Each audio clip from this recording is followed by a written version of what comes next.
Bangladeshi পতাকাবাহী ocean going বাণিজ্যিক জাহাজ পরিচালনার মূল দায়িত্ব পালন করে রাষ্ট্রীয় প্রতিষ্ঠান বাংলাদেশ শিপিং কর্পোরেশন। কিন্তু এই সংস্থাটির বাণিজ্যিক জাহাজের সংখ্যা কম হওয়ার কারণে বাংলাদেশের পণ্য আমদানি ও রপ্তানির বেশিরভাগই বিদেশি জাহাজ নির্ভরশীল হয়ে পড়ে। এমতাবস্থায় বাংলাদেশ সরকার 2019 সালে এক প্রজ্ঞাপনের মাধ্যমে ওশান গোয়িং জাহাজ আমদানি শুল্ক কমিয়ে আনে। ফলে বাংলাদেশের বড় বড় শিল্প গ্রুপগুলো এখন ওশান গোয়িং জাহাজ আমদানিতে মনোযোগী। এতে করে বাংলাদেশি পণ্য আমদানি রপ্তানি করতে বিদেশি জাহাজের উপর নির্ভরশীলতা কমেছে, ফলে ডলার সাশ্রয় হচ্ছে। সেই সঙ্গে সম্প্রসারিত হচ্ছে ওশান গোয়িং জাহাজ ব্যবসার পরিধিও। এরই ধারাবাহিকতায় দেশের অন্যতম শিল্প গ্রুপ KSRM-এর সহযোগী প্রতিষ্ঠান SR শিপিং লাইন গত জুন মাসে তাদের বহরে যুক্ত করেছে জাহান 1 নামে একটি ওশান গোয়িং বাণিজ্যিক জাহাজ। এর মাধ্যমে SR শিপিং এর জাহাজ সংখ্যা দাঁড়ালো 25-এ। বাংলাদেশের বড় শিল্প গ্রুপের মালিকানায় এটি শীর্ষ পর্যায়ে পৌঁছেছে। SR শিপিং ছাড়াও অন্য কয়েকটি শিল্প গ্রুপ শততম জাহাজ নিবন্ধনের জন্য জোর চেষ্টা চালিয়েছিল, কিন্তু সেই দৌড়ে এগিয়ে থাকলো SR শিপিং লাইন্স। বাংলাদেশের শততম ওশান গোয়িং জাহাজটি দেখতে কেমন, তাই দেখতে চলুন ওই জাহাজে। বাংলাদেশের শততম জাহাজটি দেখতে যাত্রা শুরু হয় চট্টগ্রাম বন্দর তথা কর্ণফুলী নদী থেকে। SR শিপিংয়ের মালিকানায় একটি লাইটার জাহাজ চড়ে বঙ্গোপসাগরে যাত্রা শুরু হয়। জাহাজটি তখন নোঙর করা ছিল বাঁশখালী কুতুবদিয়া চ্যানেলের মাঝামাঝি স্থানে। SS পাওয়ার প্ল্যান্টের জন্য ইন্দোনেশিয়া থেকে কয়লা নিয়ে এসেছে জাহাজটি। উত্তাল জলের পথ পাড়ি দিয়ে জাহাজটির কাছাকাছি পৌঁছতে দেখা গেল জলরাশিতে জাহাজটি ভাসছে।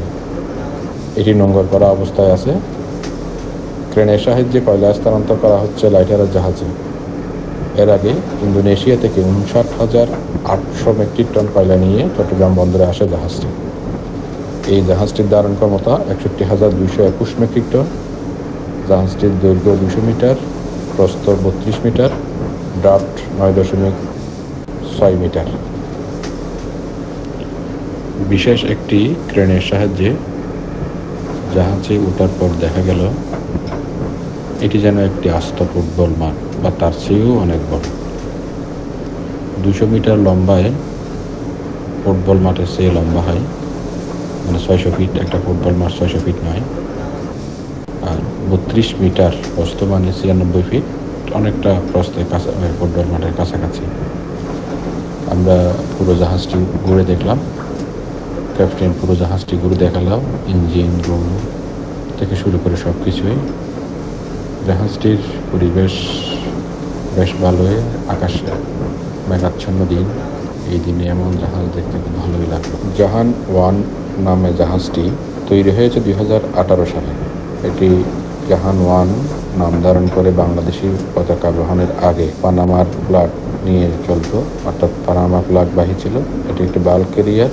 আগে নাম ছিল নর্থ প্যাসিফিক।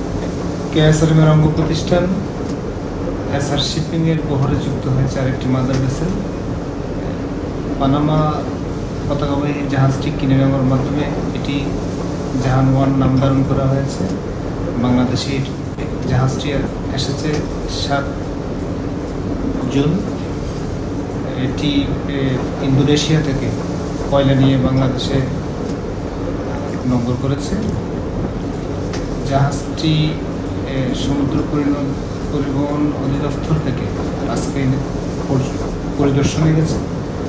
আশা করা হচ্ছে এটি হয়তো দেশের 100তম জাহাজ হিসেবে আমরা নিবন্ধন পেতে যাচ্ছি। বিষয়টি এখনো চূড়ান্ত নিবন্ধনের পর্যায়ে রয়েছে। চূড়ান্ত নিবন্ধনের পর সমুদ্র পরিবহন অধিদপ্তর থেকে হয়তো ঘোষণা আসবে এটি 100তম জাহাজ কিনা। KSRM বরাবরই KSRM-এর বহরে এখন পর্যন্ত 24টি জাহাজ মাদার ভেসেল আছে। এসব জাহাজে আপনারা নিশ্চয়ই জানেন, এসব জাহাজে সম্পূর্ণ বাংলাদেশি ক্যাডেটরাই চাকরি করে। এসআর শিপিং অনেকটা বিএসসির ভূমিকাই পালন করছে বলা যায়, কারণ কেএসআরএম এর প্রত্যেকটা জাহাজে, এসআর শিপিং এর প্রত্যেকটা জাহাজে বাংলাদেশি নাবিক ছাড়া অন্য কোনো দেশের নাবিক নেই। সেদিক থেকে এই জাহাজে বাংলাদেশি ক্যাডেটদের কর্মসংস্থানের সুযোগ তৈরি হয়েছে। পাশাপাশি বৈদেশিক মুদ্রা অর্জনে এই কেএসআরএম প্রুফ অনন্য ভূমিকা পালন করে যাচ্ছে। এতে বৈদেশিক মুদ্রা অর্জন হচ্ছে, দেশের অর্থনীতি সমৃদ্ধ হচ্ছে। আমরা এখন চলে এসেছি জাহাজটির ইঞ্জিন রুমে। উপর থেকে দেখে মনে হতে পারে একটি সাধারণ জাহাজ যে এরকম, এটিও তাই। কিন্তু ইঞ্জিন রুমে যদি কখনো প্রবেশ করেন তখন দেখবেন কী পরিমাণ কলকবজা এখানে, যন্ত্রপাতি এখানে আছে। আসলে প্রতিটা যন্ত্রপাতির নাম স্পেসিফিক করে আমি এই মুহূর্তে বলতে পারবো না, আমি এই বিষয়ে আসলে জানি না। কিন্তু ভেতরের যন্ত্রপাতির শব্দে, ইঞ্জিনের শব্দে কান জ্বালাপালা হওয়ার অবস্থা। টেম্পারেচার অত্যন্ত বেশি, আমার মনে হয় 40 থেকে 42 হতে পারে টেম্পারেচার ইঞ্জিন রুমের। খুব গরম লাগছে এখানে। বাইরে যদিও এতক্ষণ ঠান্ডা ছিল, কিন্তু এখন খুব গরম আসলে ভেতরে। আমরা ইঞ্জিন রুমটা ঘুরে ঘুরে দেখা শুরু করলাম। ঝুঁকিপূর্ণ বারবার বলা হয়েছে আমাদের, এখানে আসলে খুব বেশি মুভমেন্ট করা সাধারণ মানুষের জন্য নিরাপদ নয়। তারপরেও আমরা দর্শনার্থী হিসেবে গিয়েছি, সেহেতু আমাদেরকে অ্যালাউ করেছে দেখার জন্য, কিন্তু সতর্কতার সঙ্গেই আমাদেরকে হাঁটাচলা করার জন্য পরামর্শ দেওয়া হয়েছে। এই হলো আপনার একটি জাহাজের, বাণিজ্যিক জাহাজের ইঞ্জিন রুম আমরা দেখলাম। আরও অনেক কিছু আছে, ভবিষ্যতে আগে দেখাবো ইনশাআল্লাহ।